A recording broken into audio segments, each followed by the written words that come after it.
Salam, selamat pagi saudara-saudari yang dikasihi oleh Tuhan Yesus Kristus. Apa kabarnya semuanya? Saya berharap kita semua dalam keadaan sehat, penuh sukacita untuk kembali melanjutkan kehidupan, pekerjaan, dan apapun kegiatan kita sepanjang hari ini, hari Jumat tanggal 30 Januari 2026. Sebelum kita melakukan segala aktivitas kita, mari kita sejenak mendengarkan firman Tuhan. Renungan untuk hari ini kita mengawalinya dengan berdoa.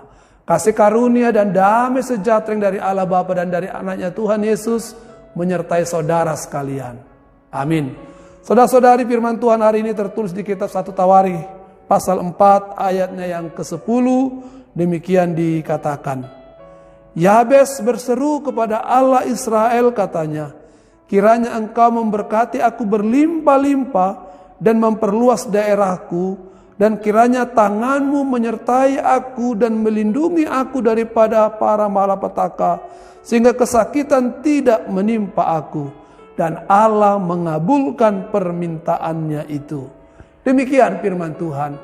Saudara-saudari yang dikasihi oleh Tuhan Yesus Kristus, kita tentu tidak asing lagi dengan istilah bahwa doa adalah napas hidup orang percaya. Melalui doa, orang percaya membangun relasi dan keintiman rohaninya dengan Sang Penciptanya. Kita juga tentu pernah mengalami doa yang langsung dijawab oleh Tuhan. Doa yang jawabannya kita terima tidak lama sekali. Tapi kita juga mungkin pernah mengalami doa yang dijawab Tuhan dengan menunggu waktu yang sangat lama. Bahkan mungkin kita saat ini ada yang doanya masih belum dijawab oleh Tuhan. Hari ini saudara-saudari, firman Tuhan mengajak kita belajar dari doa Yabes. Alkitab mencatat bahwa Allah mengabulkan permintaannya. Yabes adalah seorang yang namanya berarti kesakitan. Sejak lahir, hidupnya seolah dibayangi oleh masa sulit, masa lalu dan label yang negatif. Namun Yabes tidak menyerah pada keadaan dan identitas yang diberikan manusia. Ia datang kepada Allah Israel, Allah yang hidup, dan dia berseru dengan imannya kepada Allah. Ini menunjukkan bahwa doa bukan sekedar rutinitas rohani, melainkan ungkapan ketergantungannya yang penuh kepada Tuhan.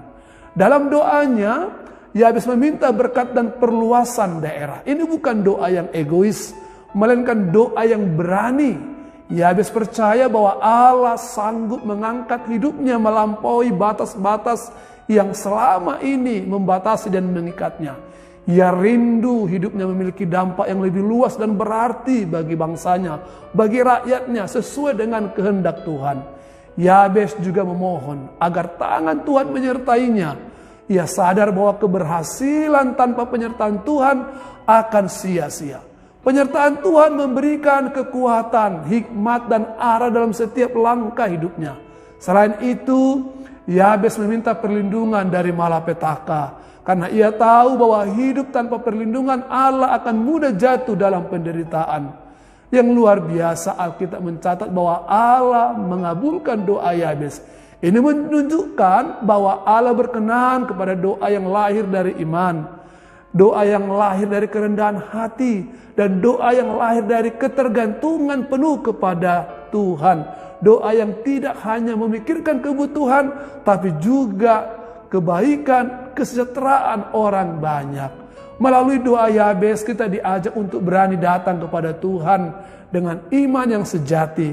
Kita tidak boleh terikat oleh masa lalu. Kita tidak boleh dibatasi oleh kelemahan atau label dunia. Tuhan mampu memberkati kita. Tuhan mampu menyertai. Tuhan mampu melindungi hidup kita ketika kita memanggilnya di dalam doa kita.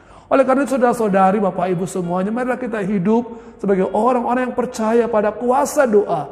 Dan dengan setia berjalan dalam kehendak Tuhan. Memohon apa yang kita butuhkan. Juga bagaimana kita menjadi saluran berkat untuk memikirkan kebaikan kehidupan bagi banyak orang.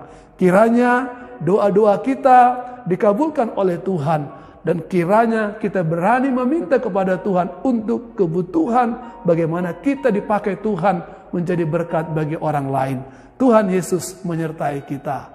Amin, kita berdoa. Terima kasih Tuhan untuk firman Tuhan yang kembali mengajarkan kepada kami bagaimana kami membangun relasi, membangun keintiman dan persekutuan dengan Tuhan melalui doa kami. dalam segala pekerjaan kami, dalam segala apa yang kami lakukan. Kiranya campur tangan Tuhan memberkati kami sehingga apa yang kami kerjakan boleh berhasil dan kami menjadi saluran berkat bagi banyak orang. Doa kami Tuhan memohon kepadamu, berkatilah anak-anak kami yang di dalam pendidikannya, dalam studinya, dalam pekerjaan dan dalam rumah tangga yang mereka sedang jalani.